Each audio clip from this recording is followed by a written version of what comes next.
आज युवा Lions force का मिलन समारोह चास के बोद्रो आवासीय कार्यालय में हुआ, जिसमें मुख्य अतिथि के तौर पर फोर्स के केंद्रीय अध्यक्ष और युवा कांग्रेस के प्रदेश उपाध्यक्ष देव शर्मा मौजूद थे। श्री शर्मा ने कहा, पिछले 12 साल पहले सैकड़ों युवाओं द्वारा इस संगठन का निर्माण मुख्य रूप से बेरोजगार युवाओं के अधिकार के लिए किया गया था।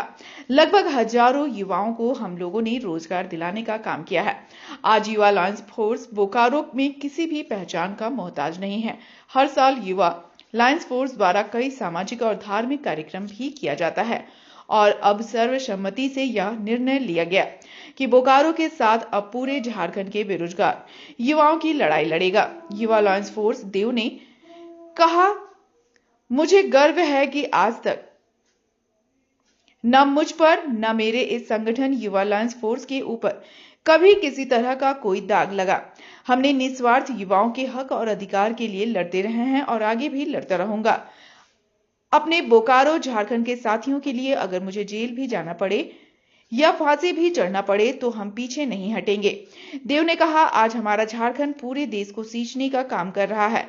लोहा, कोयला, गैस समेत कई खनिज संपदा से भरा हमारा राज्य, और अफसोस कि हमारे ही झारखंड बोकारो में युवा मजबूरन अपने परिवार से दूर किसी राज्य में छोटी मोटी नौकरी के लिए पलायन कर रहे हैं। वैसे अधिकारियों और प्रबंधनों के खिलाफ जोरदार उलगलान किया जाएगा। संगठन के साथियों द्वारा देव शर्मा को तलवार देकर उनको सम्मानित किया गया। ज्यादा से ज्यादा जुड़ने को कहा। मौके पर हजारों की संख्या में चास युवा के बोकारो के युवा मौजूद थे। देखिए, आज युवा लायंस फोर्स का हर साल की तरह इस बार भी मिलन समारोह वनभोज जो है हमारे बोद्रो आवासीय कार्यालय में रखा गया है।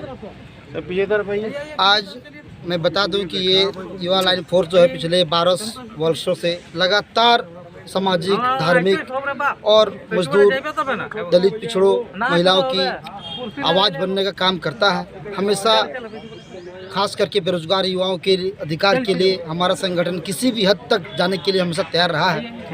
और आज का बैठक इसलिए खास है, आज का वनभोज इसलिए खास है क्योंकि आज इस वनभोज के कार्यक्रम से हम लोगों ने एक जो घोषणा किया है, वो ये घोषणा ये है कि हमारा झारखंड एक खनिज संपदा, हमारा झारखंड पे लोहा, कोयला का भरमार, और उल्टा हमारे ही लोग अलग अलग राज्यों में प्लान कर रहे हैं छोटी मोटी नौकरी के लिए। आज उन्हें उनके घर पर नौकरी नहीं मिल रहा, जबकि यहाँ नौकरी का बरसात हो रहा है। हम लोगों ने बहुत दिन देख लिया। अब हम लोग ये घोषणा करते हैं, बोकारो के जितने भी पदाधिकारी हैं, प्रबंधन हैं, साथ साथ जितने भी झारखंड के बड़े बड़े उद्योगपति हैं, इंडस्ट्रीज हैं, उन सब से हम मांग नहीं करते हैं, चेतावनी देते हैं कि अगर तुमको झारखंड में प्लांट लगाना है, अगर तुमको झारखंड में व्यापार करना है, तो हमारे झारखंड को तुमको अधिकार पहले देना पड़ेगा। माननीय मुख्यमंत्री ने भी कहा है कि 75% स्थानीय युवाओं को, स्थानीय लोगों को अधिकार मिलना चाहिए। लेकिन ये जो कुछ अधिकारी जो है ना, एक कहावत है ना कि लात के भूत बातों से नहीं मानते हैं। ये मोटी चमड़ी के लोग हैं, ये प्यार की भाषा समझने वाले नहीं है। वो ये भूल गया है कि झारखंड के लोग अगर महात्मा गांधी को मानते हैं तो सुभाष चंद्र बोस और भगत सिंह को भूलते नहीं है। हमारे दिल में अगर महात्मा गांधी है तो सुभाष चंद्र बोस भी हमारे दिल में है। और ऐसे अधिकारियों को हम चेतावनी देना चाहते हैं कि अगर तुम झारखंड के लोगों को दरकिनार करोगे तो तुम्हारे साथ ही व्यवसाय सलूक किया जाएगा। तुम्हें भी झारखंड से बाहर खदेड़ करने का काम हम लोग करेंगे और हमारे झारखंड के लोगों को नौकरी हम लोग दिलाएंगे। साथ ही अभी देखिए, जितने भी बड़े बड़े व्यापारी वर्ग के लोग, जितने भी बड़े बड़े उद्योगपति आए हैं, वो हमेशा साठ गांठ करके अपने दूर दूर के रिश्तेदारों को ला करके या भरने काम करते हैं, और हमारे लोग गेट के बाहर खड़ा रहते हैं, सर गेट पास दीजिए, सर घुसने दीजिए, तो बदले में उसका मार मिलता। हमारे झारखंड के लोग क्या करते हैं, साइकिल में जाते हैं हाजिरी काटने के लिए, तब इन लोग को देखने में बहुत मज़ा आता है। इन लोग को जलन होगा जब हमारे झारखंड के लोग स्कॉर्पियो में बैठ के बाबू साहब की तरफ ऐसे करके जाएंगे, तो ये दिन उन लोग हजम नहीं कर पाएंगे।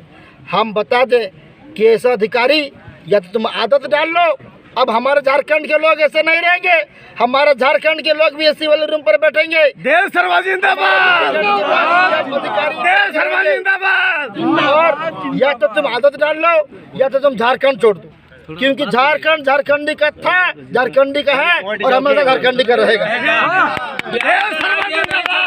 दादा, हजारों लोगों को आप रोजगार से जोड़ें, संगठन का विस्तार पूरे झारखंड में होगा कि बोकारो तक सीमित रहेगा? नहीं, हमने कहा ना कि आज का बैठक इसीलिए आवासीय कार्यालय पर इसलिए किया गया है कि इसके बाद हम लोग जो है आज से ही इस युवा लाइन फोर्स को झारखंड के तमाम जितने भी जिले हैं सभी जिलों पर इसका संगठन विस्तारीकरण हम लोग करेंगे।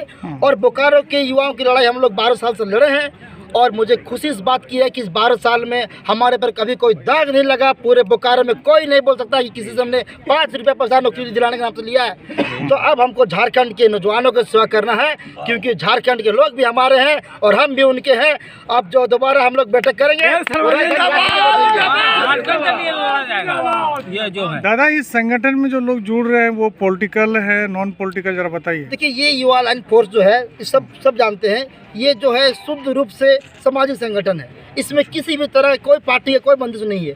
बहुत से साथी ऐसे हैं जो किसी और कोई भाजपा की विचारधारा से सहमत है, कोई जेएमएम की विचारधारा से जुड़े हुए हैं, कोई आईएसयू से जुड़े हुए हैं, कोई कांग्रेस से जुड़े हुए हैं, कोई आरजेडी से जुड़े हुए हैं।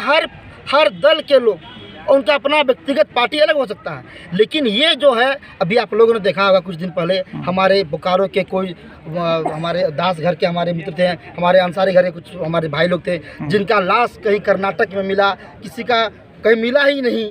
तो साथी, ये सब सुन के तकलीफ होता है, दर्द होता है कि हमारे घर के लोग 12-15 हज़ार रुपये के लिए दूसरे राज्य में जा रहे हैं और उनको लाश भी नहीं आ रहा है, तो क्यों जाएंगे?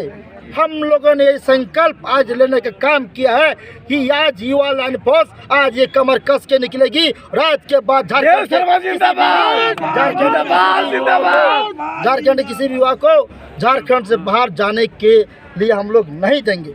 आपका झारखंड है, आप अपने घर पर रोजगार करो, अपने परिवार के साथ रहो। ये झारखंड आपका है, किसी का बाप का नहीं, ये आपके बाप का झारखंड है। देव जी, रोजगार के अलावा झारखंड, ये जो संपन्न झारखंड है और इसमें लाचारी जनता की और क्या क्या समस्या है, जरा बताइए। देखिए, शिक्षा की जो है, आप लोग देखे होंगे, याद कीजिए पिछले 10-15 साल पहले बोकारो जो है उस शिक्षा नगरी के नाम से जाना जाता था जी। पूरे झारखंड में, पूरे देश से लोग यहाँ पढ़ने आते थे। ईमानदारी से बताइए, क्या अभी शिक्षा का माहौल बोकारो में हो रह गया है? नहीं रह गया। क्यों नहीं रहा? क्योंकि ये बोकारो स्टील प्लांट जो है ये दलाली करता है। ये CSR का जो पैसा जो शिक्षा के नाम पर, शिक्षा के लिए, स्कूलों के लिए जो आता था, उसको ये लोग शराब और शबाब में उड़ाने का काम करते हैं। ऐसे अधिकारियों को भी हम चुनौती देना चाहते हैं आपके माध्यम से कि होश में आ जाओ, वरना युवा और ऐसा उलगुलान होगा कि कहीं दूसरा सिंगूर कांड ना दर्ज हो जाए हमारे बोकारो में। हम लोग उसके लिए पीछे नहीं हटेंगे। अगर हमें जेल जाना पड़े, फांसी में चढ़ना पड़े, लेकिन हमारे साथियों के लिए, बेरोजगार युवाओं के लिए, युवाओं के अधिकार के लिए देव शर्मा कल भी लड़ रहा था, आज भी लड़ रहा और मरते दम तक लड़ेगा। हरा भरा पत्तों में अंग्रेज पड़ा है, जरा पर्दा उठा के देखो, देव शर्मा खड़ा है। हरा भरा पत्तों में अंग्रेज पड़ा है, जरा पर्दा उठा के देखो, देव शर्मा